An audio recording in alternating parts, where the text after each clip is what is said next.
Vamos brincar um pouco então. Já fazia um tempo que não aparecia, já fazia um tempo que não procurava, já fazia um tempo que você não tinha motivos pra ser infiel. Ontem tava eu vendo TV em casa, chegou uma mensagem que eu não esperava, ou uma proposta quase recusável, passar a noite no motel. Eu me arrumei e te encontrei naquele posto, você no canto, cabelo cobrindo o rosto. Me deu um beijo e eu senti o mesmo gosto de quem tocou os pés no céu. Daí pra frente eu gravei cada segundo, nós dois no quarto, rádio bem baixo no fundo, fazendo serenata pra gente se amar.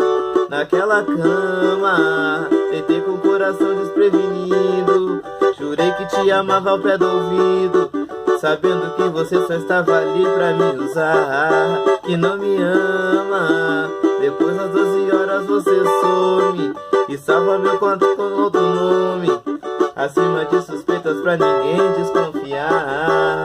Naquela cama